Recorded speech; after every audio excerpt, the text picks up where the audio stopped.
Bonjour à toutes et bonjour à tous, je suis Patrick Riguet alias Cipressa et je suis super content de vous retrouver ce matin. Toutes les personnes qui sont fidèles à ce rendez-vous tous les mardis, sauf quand je suis en vacances, ce qui m'arrive de plus en plus souvent. Euh, Et puis je salue aussi toutes les nouvelles personnes qui viennent pour la première fois. Je sais qu'il y en a certainement beaucoup parce que vous êtes très nombreux à vous être inscrits ce matin. Donc je suis super content de vous retrouver. Je vous souhaite bien évidemment une super bonne année 2018, pleine d'amour, de réussite et surtout en très très bonne santé. Donc je regarde un petit peu vos commentaires et vos questions. Donc je vais pas citer euh, tous les vœux qui me sont souhaités parce que vous êtes nombreux à le faire et je vous en remercie vivement. Bonjour Frédéric, Renato, Christian, Daniel, Stéphane, Christine, Lionel, Yannick, Roberto, Wilfried, Brigitte qui arrivent au fur et à mesure, Fabricio.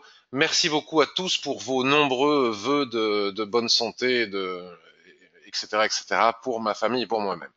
Je vous en remercie beaucoup. Donc, nouvelle année aussi, nouveau site web, comme vous êtes sans doute en train de le voir à l'écran. Pendant mes petites vacances, j'ai fait refaire un petit peu graphiquement, le contenu est à peu près le même, hein, mais j'ai fait refaire graphiquement un petit peu le site pour lui donner un petit coup de jeune. Vous me direz ce que vous en pensez.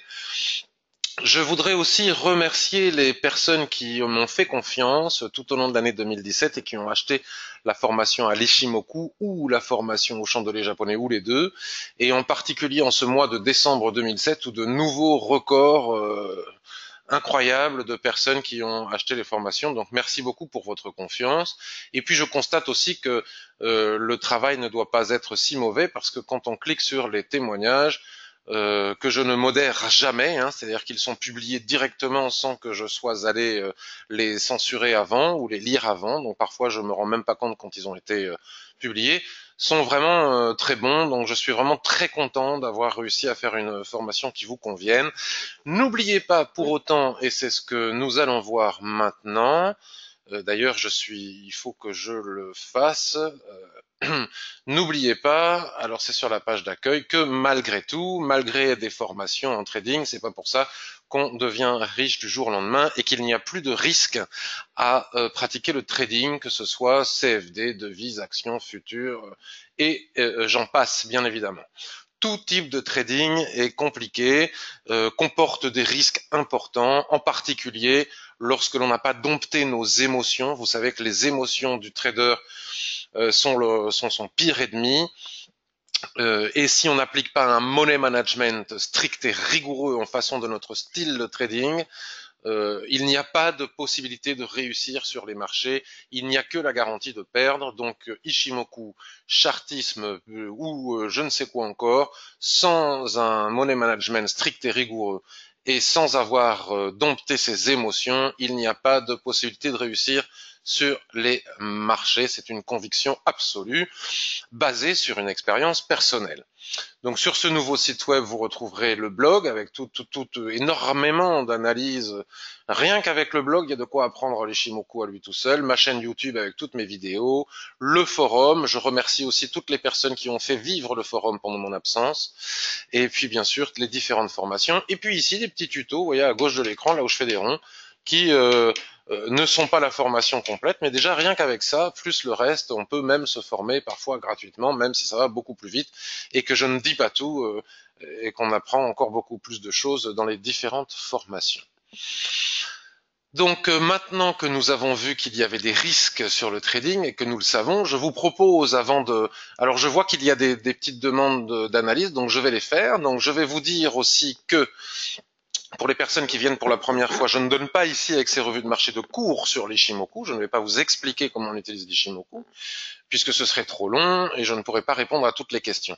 Ce sont des analyses où je vais rechercher à construire des plans de trading avec l'Ishimoku. Tel est mon objectif et je vais vous montrer que les plans de trading peuvent durer longtemps et que c'est comme ça qu'on réussit le mieux en trading. Et aussi, si vous ne connaissez pas l'Ishimoku, si vous ne le comprenez pas très bien, peut-être que ces revues de marché peuvent vous donner envie d'en savoir un petit peu plus par la suite. Donc je voudrais revenir avant d'aller voir et rechercher de nouveaux plans de trading sur l'euro USD, sur l'action Sodexo et sur l'action Peugeot, puisque ce sont les plans de trading que nous avions mis en place, que j'avais mis en place. Je ne donne pas de signaux, je ne donne aucun conseil d'investissement, je montre moi-même en tant que formateur à l'Ishimoku comment est-ce que j'utilise cet outil et comment je l'utilise pour trader, pour que ça ne soit pas que théorique, puisque je suis surtout et avant tout un trader. Donc avant de partir, je vous avais expliqué, vous savez, en vacances, quand j'étais en vacances, déjà à partir de novembre, ici en novembre, rappelez-vous ces petites flèches qui étaient ici, plus le renfort ici, plus un autre renfort que j'avais perdu en intraday, qui n'est plus sur ce graphique, partant du principe que les prix s'étaient certainement installés dans un range que nous avons matérialisé par ce rectangle jaune, une dérive latérale. Pour savoir que nous sommes dans un range avec l'Ishimoku, c'est extrêmement facile, puisque visuellement, lorsqu'apparaissent des twists et que le nuage est à l'horizontale, c'est-à-dire qu'il n'est ni orienté à la hausse ni à la baisse, cela veut dire que la probabilité que les prix dérivent latéralement, autrement dit face du range, est forte.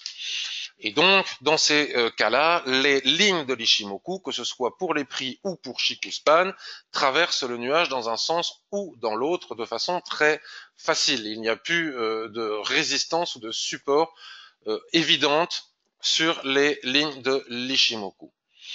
Donc j'avais acheté ici, puis j'avais pris un renfort. L'objectif, souvenez-vous, était le haut de ce range à 1,20 et des poussières, 1,20,30. Au début de mes vacances, pour ceux qui suivent sur le forum, voulant être tranquille, totalement débarrassé du trading, j'ai décidé d'encaisser les bénéfices aux alentours des 1,19. Bon, j'ai raté 100 points. Le lendemain de cette décision, les prix accéléraient et venaient chercher l'objectif.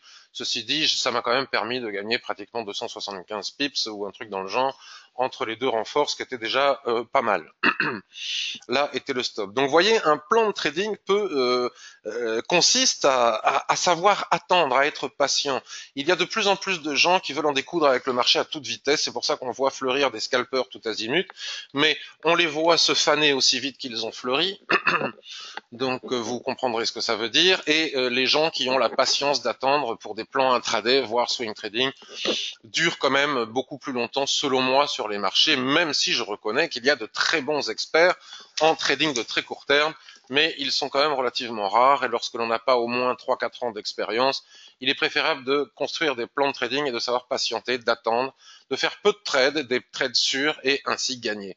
Mais malheureusement, les gens veulent trader parce qu'ils veulent ressentir l'adrénaline du casino, et c'est un petit peu le problème du trading, la confusion entre le jeu et le trading, qui sont deux activités finalement très différentes. Mais on met du temps à comprendre cela. Donc, vous voyez, en étant entré en novembre ici, mi-décembre, l'objectif a été atteint. Et c'était quand même pas mal. Et les gens qui sont rentrés ici avec ce marteau, vous connaissez l'importance des chandeliers de retournement sur les bornes des ranges. On pourra en parler aussi avec l'avalement qui est ici. On va en reparler d'ailleurs, parce que l'idée est de savoir qu'est-ce qu'on va faire maintenant de cet euro USD. Et les gens qui ont acheté ici avec ce marteau à 1,16 ont quand même gagné 450 points, et c'est pas mal. Donc avant de revenir sur l'euro USD et la suite, je voudrais vous montrer aussi Peugeot et Sodexo, des analyses que j'ai fait il y a quand même déjà maintenant pas mal de temps, et qui encore une fois vont démontrer l'intérêt des plans de trading. Alors parfois un plan de trading permet d'entrer en position rapidement, parfois un plan de trading ne permet pas d'entrer en position puisque le scénario du plan ne se déclenche pas, et parfois il faut savoir attendre quand même relativement longtemps avant qu'il se déclenche, et c'est le cas sur mon analyse de Peugeot. J'avais dit pour des raisons diverses, je ne vais pas revenir dessus, que si les prix venaient à casser le niveau des 16,90, voyez, la probabilité après throwback, c'est-à-dire pullback, pardon, après pullback, la possibilité d'aller chercher les 15,47, 15,50 qui sont un niveau important de l'Ishimoku que l'on retrouve sur les unités de temps hebdomadaires ou mensuelles était importante. Mais que pour ce faire, il était extrêmement important d'attendre que les prix reviennent, que la Tenkan-sen plutôt, qui est en rouge ici sur mon graphique, revienne coller au prix, parce qu'on n'entre jamais après une accélération baissière ou une accélération haussière lorsque les prix s'éloignent trop fortement de la Tenkan-sen, sous peine de les prendre en boomerang, dans la figure, puisque la Tenkan-sen doit impérativement coller au prix. Ici, nous avions une situation, un état de survente, et ici, actuellement, nous avons un état de surachat, dans le sens où les prix sont beaucoup trop éloignés de la Tenkan-sen pour faire quoi que ce soit. Si on réduisait ce graphique, on le zoomait sur du H4 ou du H1, on trouverait probablement une dérive latérale comme celle que nous avons vue sur l'euro USD, qui peut être tradée. Peut-être qu'on pourra regarder cela après, mais le plan principal est d'attendre la cassure des 16,90 pour aller chercher les 15,50. Et ce graphique est extrêmement important parce qu'il montre l'intérêt de la patience que doit avoir un trader avant de réaliser ses plans, et aussi la force et l'importance des chandeliers japonais. Regardez les gens qui n'ont pas eu la patience d'attendre que ce chandelier ici clôture, qui sont entrés par exemple en intraday, ce que je déconseille fortement d'entrer en position en intraday sur les actions, sur le marché actions, mais plutôt en clôture journalière, soit le matin à l'ouverture, après avoir vérifié s'il n'y avait pas eu des gaps, et bien évidemment après une étude macroéconomique du titre. On n'entre pas sur le marché actions aussi facilement que sur le marché devises sans avoir fait une étude préalable concernant l'information macroéconomique de l'entreprise. Les gens qui n'ont pas eu la capacité d'attendre que ce marteau clôture ont perdu leur trade. Regardez comme ce chandelier a dessiné un marteau parfait sur notre support qui est parfaitement bien dessiné, ce qui montre aussi comme Nishimoku nous délivre des seuils absolument chirurgicaux, on ne peut pas faire mieux ici. Et donc suite à ce marteau, nous avions ici un signal d'achat pour trader le retracement et aller chercher les derniers plus hauts qui sont ici. Mais tel n'était pas mon plan continue à attendre que les prix veuillent casser éventuellement ce niveau pour aller chercher ce niveau-là. Mais comme je vous le disais, l'intérêt d'un plan de trading, c'est de constater aussi qu'il puisse ne pas se réaliser. On a le plan, s'il se réalise, on y va, avec des ratios et du money management, on finit par gagner. Si le plan ne se réalise pas, eh bien, on passe à autre chose. Passer à autre chose pourrait nous conduire à l'analyse que j'avais fait il y a pratiquement maintenant 3 semaines sur le titre Sodexo, qui pourrait, lui, se déclencher prochainement. Vous voyez, encore une fois, la patience qu'il faut avoir. Regardez ce que j'avais tracé.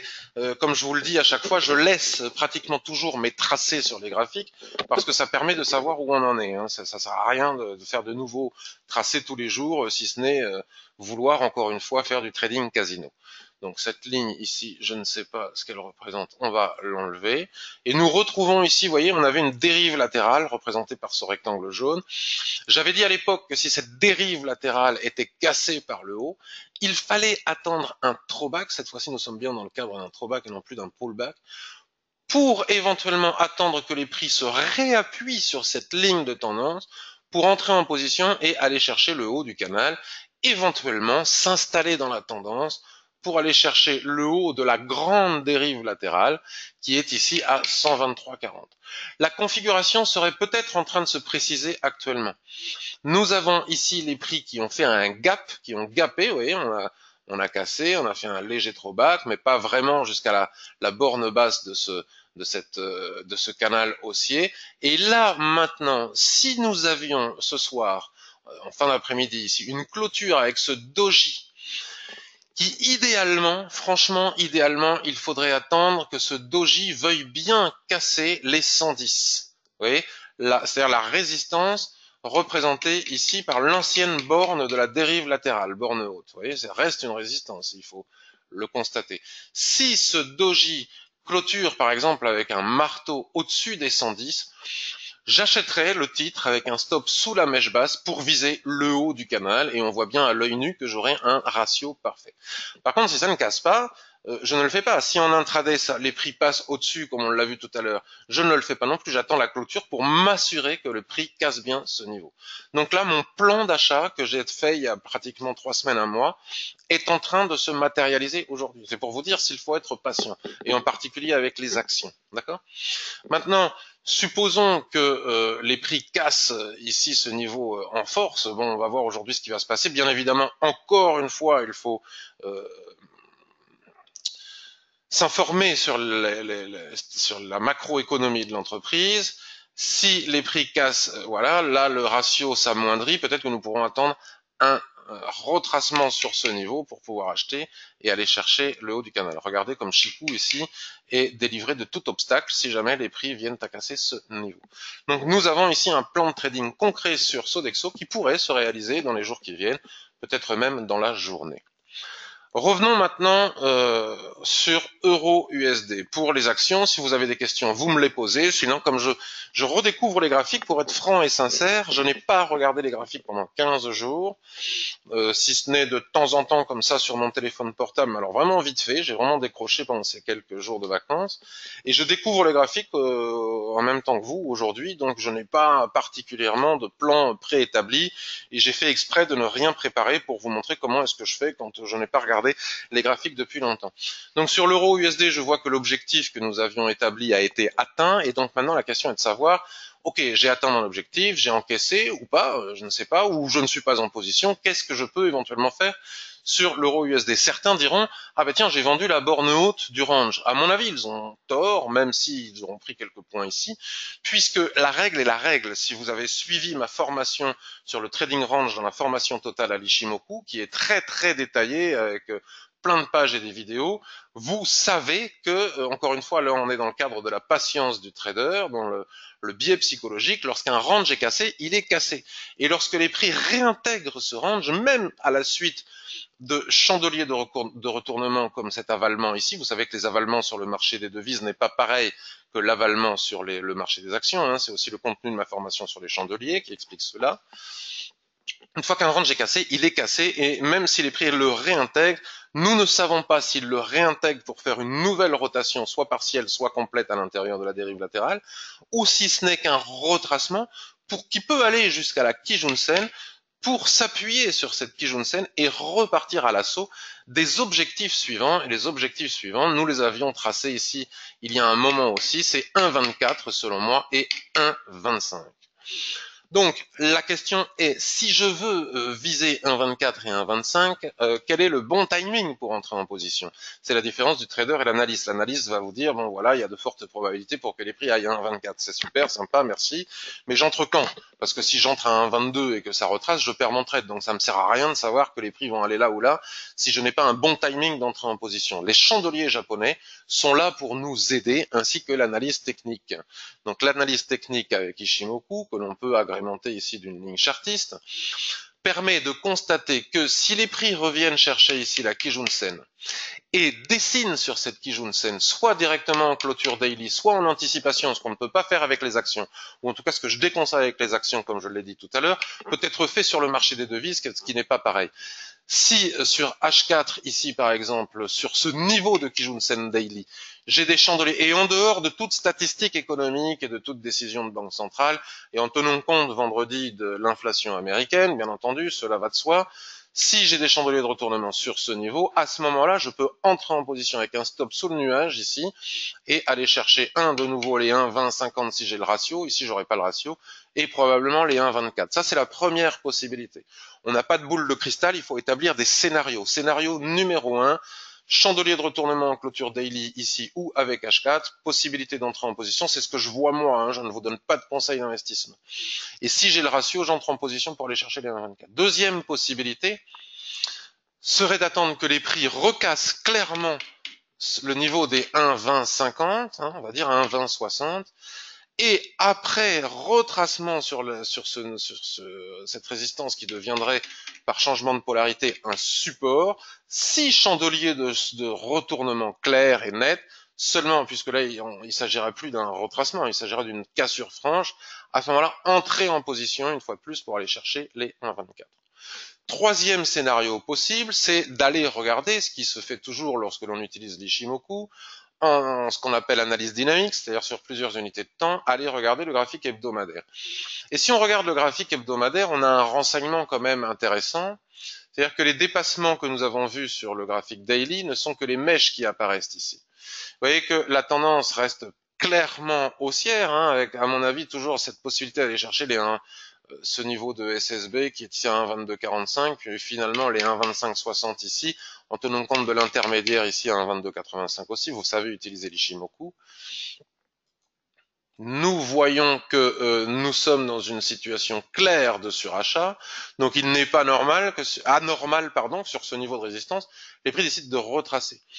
Un niveau qui me semble idéal est le niveau ici de Kijun-sen qui viendrait s'entrelacer dans la droite de tendance chartiste ici en offrant un troisième point. À mon avis, ça serait le meilleur point d'entrée en position, d'attendre que sur le graphique daily, par exemple, nous ayons sur ce seuil, il suffit de le matérialiser ce seuil. Pour pouvoir faire cela, on matérialise le seuil comme ça. Alors pour savoir lequel est lequel, il suffit de lui attribuer une couleur, hein, quelle que soit la plateforme que vous utilisez. Voilà, tac, nous savons que sur ce seuil hebdomadaire, si en daily nous avons ici des chandeliers de retournement, nous pourrions entrer en position pour aller chercher de nouveau les 1 machin, puis les 1 22 80, etc., etc. Tous les seuils que nous s'offrent facilement l'Ishimoku sur le graphique hebdomadaire. Attention, le surachat est important pour le moment. Donc une fois que j'ai matérialisé ce seuil, pour mon troisième scénario, il suffit de rebasculer sur le graphique daily par exemple, et on retrouve notre seuil qui est ici, qui est tout simplement la zone d'équilibre de ce rectangle. Donc on va dire que si en daily, les prix ne parviennent pas à casser la zone d'équilibre de ce rectangle et dessinent ici des chandeliers de retournement qui repassent au-dessus de notre double ligne de tendance daily hebdomadaire, c'est là où se joue le support important, là nous pourrions envisager, vous voyez, le surachat serait résorbé, de nouveaux achats pour aller chercher de nouveau le haut du range, les 1,22, 85, 45, 1,23, 1,24, 1,25, etc., etc. Donc scénario numéro 1, des zones, des prix qui retraceraient sur ce niveau et qui offriraient depuis le daily ou le H4 ici des chandeliers de retournement, davantage que sur la Kijun-sen ici, ça me paraît plus logique. Soit scénario numéro 2, recassure, pullback, poum, achat. Voilà pour l'euro USD, l'analyse est faite, c'est plié, il n'y a plus qu'à attendre, à être patient. Et là, les traders impatients me disent oui, mais moi je veux pas attendre 2 jours que ça se réalise, je veux trader, je veux trader, je veux trader. Ben, c'est comme ça que on ne gagne pas en faisant du trading. Donc j'ai vu que nous avions. Ah, est-ce que vous pouvez me confirmer que vous m'entendez, puisque j'ai Alain qui me dit votre son a été coupé par l'organisateur. Est-ce que vous avez du son? Oui. Ok. Bon. Donc Alain a dû avoir un petit souci technique que je ne... Merci beaucoup, je vois que vous avez le son et que tout va bien. Alors, je vais regarder si... Alors, c'est Frédéric qui me demande stratégie d'achat pour CAD Yen ou CHF Yen. Alors, CHF Yen, vous savez ce que je pense du CHF, j'aime pas le trader, mais je vais quand même aller regarder pour toi Frédéric. Alors, CAD Yen. Alors là, on est vraiment dans le type de paire que je ne traite pas. Le CAD, c'est du pétrole, hein, le dollar canadien. GPI. C'est du pétrole. Je déteste trader le pétrole, c'est trop volatile et trop sensible à la géopolitique. Alors, sur le CAD Yen, cher Frédéric, lorsque l'on regarde le graphique journalier, alors tu m'as pas précisé si tu voulais acheter en intraday ou à long terme, lorsque l'on regarde le graphique daily, le trader Ishimoku, qui comme moi n'a pas vu de graphique depuis longtemps, il fait quoi? Il regarde le nuage, rien que le nuage et pas autre chose que le nuage. Il ne regarde pas les prix. Et lorsqu'il regarde le nuage, il voit quoi? Il voit un nuage à l'horizontale avec un nouveau twist ici. Et donc il sait automatiquement que les prix sont en range et que donc il n'y a pas de tendance, puisque le but du trading pour pouvoir, d'un point de vue technique, créer des plans de trading, c'est de savoir d'abord si on est en range ou en tendance, hein, si on ne traite pas du tout de la même manière dans un cas comme dans l'autre. Et ce trader, donc, qui grâce au nuage Ishimoku a déterminé qu'il était en range, a la facilité, ici c'est extrêmement facile, puisque les prix ici nous offrent des plus hauts, donc il suffit d'aligner notre résistance sur ces derniers plus hauts, et puis on va chercher les plus bas. Est-ce qu'il faut trader le range exactement ici, pardon, tracer le range ici ou un petit peu plus bas? On s'en moque pour le moment, puisque de toute façon nous sommes très loin, donc même si on atteint ce niveau à la vente, on est content. Et on constate, Frédéric, que contrairement à ce que tu sembles vouloir dire, je ne vois pas du tout de stratégie d'achat sur le CAD Yen, mais plutôt une stratégie de vente, puisque nous avons ici, si nous avons une bonne formation au chandelier japonais, un doji qui nous donnait après ce soulèvement un timing parfait pour pouvoir entrer à la vente. Et si ce chandelier se clôture ce soir, ce doji est confirmé par ce que l'on appelle une étoile du soir qui nous offre un signal de vente pour aller chercher la Tenkan-sen ici, 2 la Kijun-sen ici, ou le niveau d'équilibre du range qui est ici, 2 le bas du range. Et en aucun cas de signal d'achat. Pour qu'il y ait signal d'achat, il faudra à minima que les prix cassent ce range et après throwback s'appuie sur les lignes de l'Ishimoku qui sont encore bien basses suite à cette accélération haussière, au moins au minimum sur la borne haute du range pour pouvoir aller chercher des objectifs que nous n'avons pas à l'écran sur le graphique journalier et qu'il faut donc aller rechercher sur les unités de temps supérieures. Et donc là, après, il faut savoir utiliser l'Ishimoku. Nous avons un premier niveau ici à 92,32, un deuxième niveau ici important à 94,26. Mais pour le moment, non, il n'y a pas de signal d'achat sur le CAD yen. Si je bascule sur du H1, parce qu'après tout, peut-être que c'est de l'intraday que tu veux faire, nous avons ici un nuage qui, après avoir été orienté à la hausse, qui a accompagné la tendance à l'intérieur du range, tel qu'expliqué dans la formation Ishimoku. Vous savez que dans une dérive latérale, je reviens sur le daily, il y a des tendances. Donc là, nous avons une tendance baissière dans le range. Ici, pardon, nous avons une tendance haussière dans le range. Donc maintenant, on bascule sur H1. La tendance est terminée. Normal, on a tapé le haut du range. Et là, on a les fameuses mèches. Et les gens qui achètent, là, qui ne connaissent pas tout ça, les gens qui achètent avec ce chandelier, se font piéger. Mais nous ne pouvons pas nous faire piéger puisque nous avons une bonne connaissance technique grâce à l'Ishimoku et nous savions qu'il n'était pas possible d'acheter ce chandelier puisqu'il était probablement question de mèches qu'on appelle des soulèvements au-dessus du range et que ce chandelier que beaucoup de particuliers ont dû acheter se transformait finalement en signal de vente. Ici, nous sommes dans une nouvelle dérive latérale, donc nous pourrions envisager d'acheter avec cet avalement ici, nous pouvions envisager à 4 heures du matin, mais moi à 4 heures du matin je dors, même si avec le décalage horaire, là j'ai pas beaucoup dormi et que j'aurais pu le faire à 4 heures du matin, mais on n'achète jamais le bas du range en H1 lorsque l'on est sous le haut du range en daily, puisque l'information de l'unité de temps supérieure, vous le savez si vous avez suivi la formation aussi, prime toujours sur les unités de temps inférieures. Donc, on va regarder CHF GPI, pour toi aussi Frédéric, plus rapidement, où là aussi tu me parles d'achat, et donc nous avons une configuration identique à la précédente, c'est-à-dire un nuage qui n'est pas orienté, avec la possibilité de tracer très facilement notre dérive latérale ici, et ici une couverture en nuage noir, on va dire, pas de soulèvement, mais un magnifique signal de vente. Voilà pour ces deux paires. Voyons voir si vous avez des questions concernant d'autres paires, et sinon je vais aller faire un petit tour rapide. Stéphane, bonjour François, Pompier Intervention. J'espère que tout s'est bien passé pour toi. Alors Stéphane, USD CAD, NZD USD et AUD USD, pas de problème, on va regarder ça et on va voir s'il est possible de construire des plans de trading. Pensez à me préciser si vous tradez en swing trading, en intraday, en court terme, parce que l'analyse n'est pas la même. Alors USD CAD, alors encore une fois USD CAD, même réponse que pour Frédéric, Stéphane. C'est du pétrole. Après, on ira faire DAX, CAC 40, etc. Je réponds. Alors, il est où l'USD CAD? Je le mets même plus ou quoi? Alors, je suis pas très bien réveillé ce matin. USD CAD. USD CAD. Alors, encore une fois, vous voyez, je suis en journalier. Que fait le trader lorsqu'il découvre un blablabla, blablabla? Il regarde le nuage, il voit quoi? Il voit que ça twist.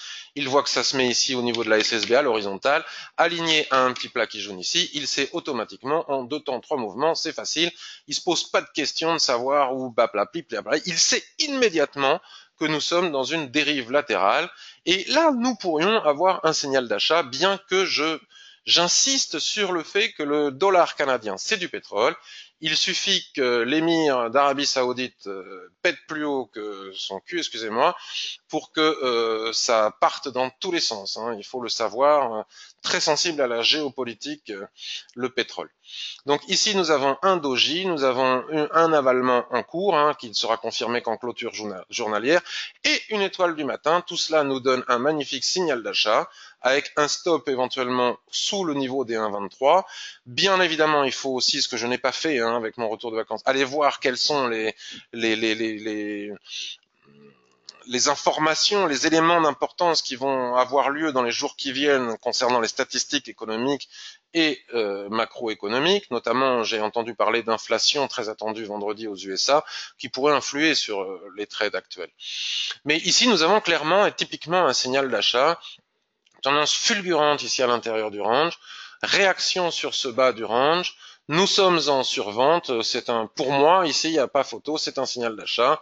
Donc, qu'on le gagne ou que l'on perde, ça n'a pas d'importance, puisque avec un stop sous les niveaux des 1,23, par exemple, vous savez aussi qu'il ne faut pas s'affoler d'avoir des stops de 10, 15, 150, 300 pips. De toute façon, on perd la même chose, puisqu'on risque toujours le même pourcentage de perte, qu'on ait 100 pips ou qu'on ait 10 pips de perte. Si on a un capital de 10 000 euros, de toute manière, on ne perdra que 100 euros si on ne risque que 1%, quelle que soit la quantité de pips. Donc la quantité de pips ne veut rien dire dans l'absolu.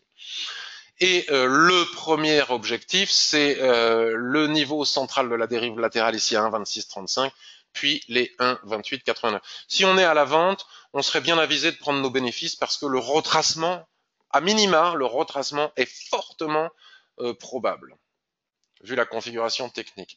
Je vérifie mes dires sur un graphique hebdomadaire. Et qu'est-ce qu'il me raconte, ce graphique hebdomadaire? Alors attendez, parce que j'ai besoin d'un peu de temps pour voir ce que me raconte le graphique hebdomadaire. Déjà, on va essayer de faire un truc comme ça. C'est pas totalement pertinent, mais c'est pas non plus complètement impertinent, mais ça nous amène pas grand-chose. Donc on le dégage. On va essayer de faire quelque chose comme ça.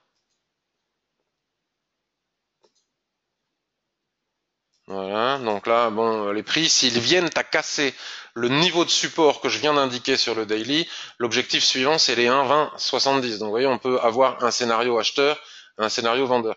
Donc là, actuellement, les prix se trouvent ici. La borne de range basse que j'ai tracée sur le daily est ici. Et on voit bien que c'est un niveau de support, hein, qui a été travaillé ici, qui a été travaillé ici, qui a été travaillé ici. Ici, c'était une résistance, ça a été travaillé ici. Donc, c'est un niveau important.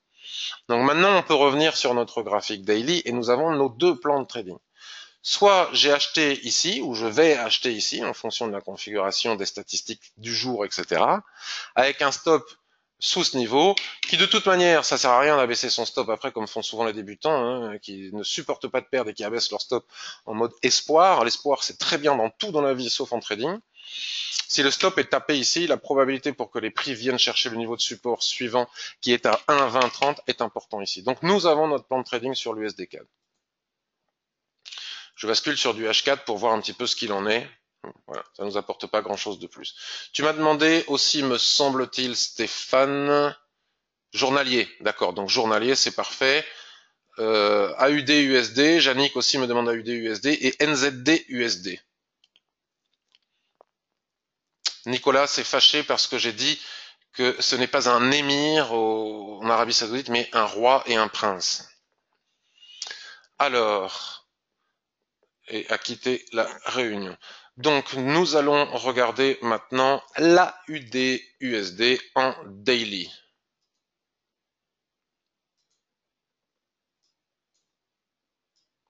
L'AUD USD en daily, donc voilà les tracés que j'avais fait avant de partir, hein, qui restent, on voit, relativement pertinents. Souvenez-vous, on avait dit que si on cassait le niveau des 0,77, nous irions chercher ce niveau. Et là, maintenant, si je fais un petit peu de nettoyage, alors vous allez me dire, tu vois des rectangles partout, mais vous savez, l'Ichimoku nous permet de voir avec une grande facilité si nous sommes en dérive latérale ou si nous sommes en tendance. Et souvent les gens disent oui, vous tracez beaucoup ou tu traces beaucoup de range. C'est normal, c'est que le marché, de toute façon, Ichimoku ou pas, est dans 70% du temps en dérive latérale, c'est-à-dire à l'équilibre. Il se déséquilibre de temps à autre pour se mettre en tendance. Mais la tendance, en fait, est une zone de déséquilibre et le range, une zone l'équilibre. Donc c'est normal que dans la plupart du temps, les prix soient en range. Et ici encore, nous regardons comme boussole, hein, c'est vraiment notre indicateur principal, le nuage, qui après ce twist ici nous montre que les prix sont entrés en dérive latérale après cette accélération. Nous avons eu un doji ici au-dessus de la dérive latérale que j'ai tracée ici, mais pas de soulèvement. C'est un peu embêtant, un avalement et une étoile du soir qui nous ont délivré un signal de vente pour peut-être nous renvoyer les prix au niveau des 0,77. Maintenant, si on n'est pas rentré ici en haut, il me semble que c'est un petit peu trop tard d'entrer maintenant.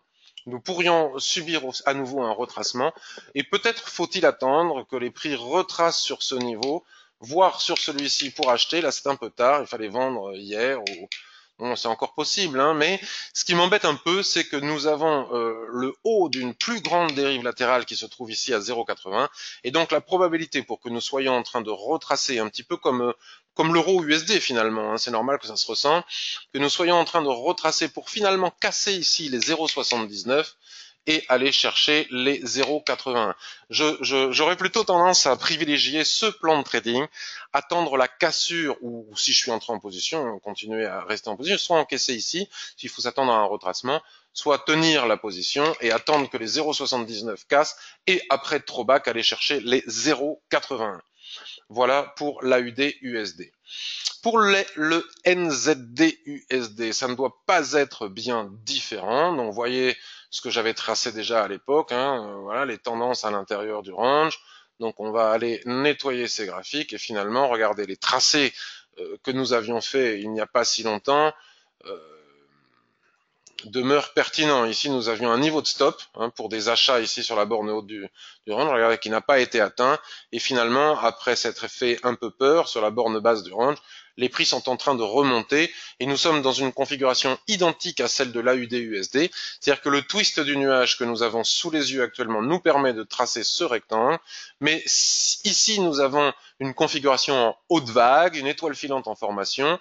Si elle se confirme, elle va probablement nous offrir la possibilité d'entrer à short pour viser des retracements, mais la tendance me semble haussière, et si les prix viennent à casser les 0,72 ici, la probabilité après throwback pour qu'ils aillent chercher le haut du range ici à 0,75 me paraît très importante. Avec plaisir, Jannick.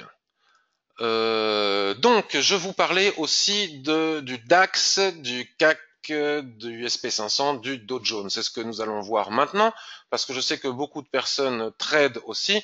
Donc, je fais toutes mes analyses dorénavant, actions et devises sur PRT, avec mon broker PRT. Et vous savez, parce que je le dis en permanence, je dis toujours que les indices sont haussiers, que je ne vois pas de plan de vente. Il y a des gens qui depuis des années vendent l'éventuel point haut du DAX, du CAC, du SP500, etc. et ne font que perdre puisque les indices ne font que monter, monter, monter, monter, qu'on soit d'accord, pas d'accord, que l'on trouve ça révoltant, juste, injuste par rapport à l'économie réelle, etc. La réalité est ce qu'elle est. Et les indices ne font que monter et ne délivrent pas beaucoup de signaux de vente et délivrent beaucoup de signaux d'achat. Mais pour autant, il est complexe d'acheter des indices, selon moi, parce que malgré cette réalité indéniable qu'il n'y a que des signaux d'achat pratiquement, souvent il y a des signaux de vente, mais qui ne sont que de simples retracements. Moi, je ne vends pas d'indices. Quand je les trade soit en intraday entre les Fibos, comme on a vu avant que je parte, soit, ou comme je l'explique dans la transition sur les chandeliers, soit à l'achat après des retracements, mais pratiquement jamais à la vente. Cependant, c'est pas simple pour autant et c'est pas confortable d'acheter non plus, puisque malgré ce que je dis, il y a une autre réalité, c'est que l'élastique est extrêmement tendu. Et jusqu'à preuve du contraire, un élastique, il a bien à un moment donné une limite et il finit par casser. Et le jour où cet élastique va casser, parce que la question n'est pas de savoir s'il va casser, mais je pense qu'il cassera, la question est de savoir quand il va casser.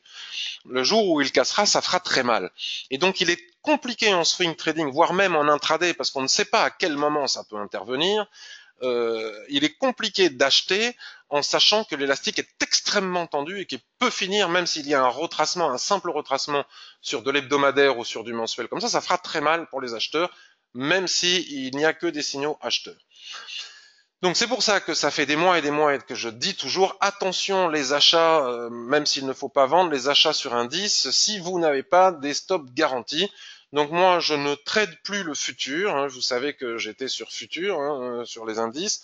J'ai ouvert un compte chez un broker CFD uniquement pour trader les indices avec des stops garantis. Donc les stops garantis, on va pas faire un débat là-dessus, ça vaut ce que ça vaut. Cela veut dire que théoriquement, si on achète le DAX par exemple, et qu'il y a un flash crash ou qu'il se passe quelque chose, mon stop est garanti. Puisque vous savez que si vous êtes chez un broker qui n'offre pas de stop garanti, les stops ne sont pas garantis. Ce n'est pas parce que l'on a un stop qu'il va être exécuté. Tout dépend de la liquidité. On va pas faire un débat là-dessus. Donc c'est la raison pour laquelle j'ai décidé, avant de partir, d'ouvrir un compte ailleurs, chez un trader CFD, uniquement pour trader, entre autres, les indices. Peut-être que je ne traiterai d'ailleurs pas que les indices, mais en tout cas pour y trader les indices à l'achat avec des stops garantis, parce que j'ai super la trouille de faire des achats sur indices et qu'il y ait, que l'élastique rompe. Voilà, ça c'est fait, ça c'est dit. Donc le broker en question c'est CMC Markets. Je n'utilise pas les graphiques de CMC Markets puisqu'ils font coter leur CFD 24 heures sur 24. Donc selon moi les lignes de l'Ishimoku sont faussées, on ne peut pas faire d'analyse là-dessus. Donc je m'appuie sur la plateforme TradingView qui offre les cotations d'Ohanda, du CFD Ohanda, qui a des heures de clôture proches de celles du futur. Il y a quelquefois des points, une dizaine de points de différence aussi entre le futur et le CFD. C'est tout à fait normal vis-à-vis par rapport aux dividendes ou au taux d'intérêt. Souvenez-vous, avant mon départ en vacances, nous avions tradé avec beaucoup de succès. J'avais gagné moi personnellement beaucoup d'argent grâce au trading du DAX intraday entre les niveaux de Fibonacci qui n'ont pas bougé d'un iota depuis mon départ. Ça fait pratiquement un mois que la situation est la même et qu'elle est extrêmement confortable. Donc nous avions, alors maintenant les lignes de l'Ishimoku ont bougé, mais souvenez-vous, on avait tracé du plus haut au plus bas de cette dérive latérale, avec la Kijun-sen qui nous donnait le niveau de 50%, qui à l'époque se situait au niveau des 13 150, et ensuite il suffisait de basculer en H1 ou en 15 minutes pour trader entre ces niveaux de Fibonacci, et cela nous a donné d'excellents résultats. C'est très, très, très facile. Depuis, la seule chose qu'il s'est passé, c'est que le niveau de 50%, qui était un niveau que les prix ont mis un certain temps à casser, hein, vous voyez là on est sur un graphique journalier, il y a eu beaucoup d'hésitation ici sur ce niveau de 50%. J'améliorerai les graphiques pour qu'ils soient plus visibles prochainement, j'ai pas eu le temps, à l'écran pour tout le monde. Le niveau des 50% a enfin cassé et a provoqué une accélération. Les prix sont allés tester au point près le niveau de 0,78, 0,79 de retracement, et la probabilité maintenant pour qu'il fasse un 100% de retracement est importante. Attention, le surachat est extrême. Regardez comme les prix sont loin de la Tenkan-sen, et nous savons que il ne faut jamais acheter des accélérations lorsque les prix sont loin de la Tenkan-sen, ça ne dure pas. Donc on a eu vraiment pratiquement pendant 15 jours avant que je parte, on pouvait trader tous les jours le DAX entre les niveaux de Fibo. Et là je passe sur du 15 minutes, je vais me mettre sur du H1 parce que quand même le temps a passé entre temps. Ouais, ici on le voit, hein, c'était très facile avec les chandeliers japonais, poum poum. Fallait en profiter parce que c'est rare quand c'est facile. Vous voyez ici nous avions paf un avalement, boum on allait chercher le niveau de Fibo suivant, poum avalement on allait chercher le niveau suivant, de Fibo suivant, etc. etc. Ça c'était vraiment d'un confort absolu. Et nous sommes quelques-uns à en avoir profité. Donc maintenant, ce niveau de Fibonacci qui est ici vient de casser. Attention, la tension est extrême, le surachat est extrême, mais si nous avons des signaux clairs de retournement sur la Kijun ou sur ce niveau de Fibonacci, selon moi, la probabilité est très forte pour qu'on ait cherché le 100%. Maintenant, on en a tellement profité qu'il y a des moments où on en profite moins. Quand il y a des signaux clairs, il faut savoir en profiter, et quand il n'y en a pas, il faut savoir ne pas trader. Moi, dans la configuration actuelle, là comme ça en retour de vacances, je ne vais pas trader le DAX, étant donné que le surachat est extrême, et que même si la probabilité qu'il y ait des replis intraday ici sur cette zone permettent d'aller chercher le 100%, c'est quand même prendre un risque de trader. Il suffit qu'il y ait une annonce de je ne sais quoi pour que boum, ça retrace très fort, ce qui serait pas du tout des signaux de crack ou de je ne sais quoi comme on en entend parler dès que les indices retracent fortement. Ça y est, les vendeurs de points hauts s'affolent. Ça serait juste un sain retracement suite à cette situation extrême de surachat. Pour moi, le meilleur plan de trading actuel, c'est l'attente. Vous voyez, et attendre que les prix viennent chercher ici le haut de leur dérive latérale, autrement dit le 100% de retracement. Et ici, si nous avons des chandeliers de retournement, clairs, nets et précis dès le H4, vendre pour aller chercher le niveau précédent de Fibonacci, puisque vous savez que très souvent, lorsque les prix vont chercher un niveau de Fibo, ils retracent sur le précédent pour ensuite aller chercher le suivant. C'est une mécanique récurrente, comme on va dire. Et ça, c'est aussi quelque chose que j'explique en détail dans la formation sur les chandeliers japonais. Donc voilà quel serait, selon moi, le plan sur le DAX. Et si je regarde maintenant le CAC 40, ben, à mon avis, il ne va pas me dire grand-chose de différent. Ben, vous voyez, c'est propre, c'est magnifique, c'est facile. Nous sommes pile poil sur la configuration que nous venons d'observer, que j'attends sur le DAX. Je ne sais pas ce que c'est que cette ligne verte, si c'est une ligne verte que j'avais tracée à un moment donné ou si c'est les prix. Bon, en tout cas, ça coïncide. C'est très très très facile. Tendance, range, paf, twist, range. Donc là, on prend notre outil. Il y a longtemps que j'ai pas utilisé TradingView. Alors, je ne sais plus où se trouve où et quoi. Paf, ici. On prend l'outil rectangle. Hop, on prend les plus hauts, on prend les plus bas. On a notre rectangle. Mince. Presque. C'était où? C'était là. Rectangle. Paf, pim. Là, je l'ai. Et donc ici, regardez, extrême surachat. Si les prix ici dessinent des chandeliers de retournement après soulèvement, hein, si vous avez suivi mes formations, vous connaissez ce que ça veut dire que soulèvement. Après soulèvement et chandelier de retournement, selon moi, la probabilité est forte pour que nous puissions trader en intraday, vite fait à la vente pour aller chercher le niveau de Fibonacci précédent au minimum en intraday. Sinon, il faut attendre. Peut-être qu'on peut aussi trader le range entier. Mais moi, je me méfie des ventes sur les indices. Je préfère ce genre de signaux d'achat en bas. Vous voyez. Après, ce qui nous donnerait un signal d'achat supplémentaire, ce serait la cassure ici de ce rectangle et après trop bas. Mais il faut absolument, on ne peut pas faire ça tant que les prix sont trop éloignés de la Tenkan-sen. C'est techniquement impossible. Vous savez pourquoi. Les gens qui achètent lorsque les prix sont loin de la Tenkan-sen se font croquer dans 99% des cas. Donc voilà pour les indices. Signaux intraday toujours entre les bornes Fibonacci. On peut tracer les mêmes ici. Euro USD, on a fait le point. USD CAD, on a un petit signal d'achat s'il se précise. Je vais voir si vous avez de nouvelles questions.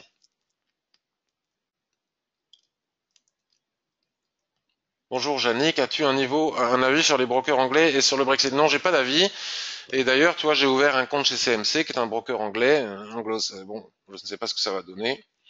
Que penses-tu des cryptos et du Bitcoin? Ben, je n'en pense rien parce que c'est un marché que je ne connais pas, Stéphane. Voilà. Je pense que c'est une bulle. J'ai tendance à avoir des préjugés, mais je suis ignorant sur la question. Donc les préjugés d'un ignorant ne valent que ce qu'elles valent. Donc mon préjugé est négatif. Je pense que c'est une bulle, que c'est un marché qui ne durera pas longtemps, qui est de toute façon beaucoup trop volatile pour moi. Si je ne traite pas le pétrole, imagine le Bitcoin. Donc j'ai pas besoin de trader les cryptos. Je m'en sors très bien avec les choses classiques, donc je vois pas pourquoi je vais aller chercher des choses que je ne serais pas capable de gérer, des pourcentages de fous de variations d'un jour à l'autre. Je ne sais pas trader ça. Oui, oui, moi aussi ça me fait peur, Stéphane, les cryptos. Est-ce que vous avez des questions? Est-ce que cette analyse, cette revue de marché vous a plu, vous a convenu, vous a été utile? Qu'est-ce que je peux faire de plus pour qu'elle soit utile? Parce que l'objectif, c'est ça, c'est que ça puisse être utile.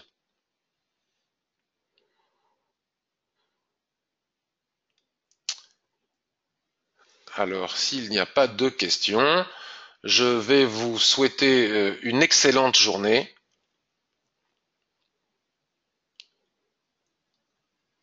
Et une très très bonne semaine. Je suis super content de vous avoir retrouvé en live. Euh, Oui, alors résoudre le problème des questions visibles de tous. Je vais le faire, Evelyne. Et c'est une question de temps. Je sais que je dois le faire. Parfois j'oublie, parfois j'ai un peu la flemme parce que je fais plein d'autres trucs, mais je vais le faire. Je pense que je vais résoudre le problème en changeant de prestataire. Là, je suis chez GoToWebinar. Je vais peut-être aller chez ClickMeeting, ça va être plus simple. Si les autres ils me répondent pas, j'ai des soucis techniques, c'est plus cher. Mais même ça me prend du temps. Eh bien, je vais publier cette revue de marché sur YouTube. Je vais ensuite Click Meeting, très bien, Evelyne, c'est sans doute ce que je vais faire. Je vais ensuite la diffuser sur YouTube et si vous avez la gentillesse de retweeter, de faire connaître, etc., c'est avec grand plaisir. En tout cas, la langouste était bonne, oui c'est vrai, elle était très bonne. Merci beaucoup François. Alain, je suis content que tu aies résolu ton problème de son puisque c'est pas moi hein, qui ai coupé. Euh, et donc, je vous souhaite une excellente semaine. Merci beaucoup de votre fidélité. Merci d'être venu. Je vous dis à bientôt et à mardi prochain en live. Et puis, on se retrouve désormais de nouveau sur le forum et sur les réseaux sociaux. Bye bye. Merci Christian. Merci à tous. Excellente fin de journée. Et merci du bon moment que vous m'avez fait passer. Bye bye.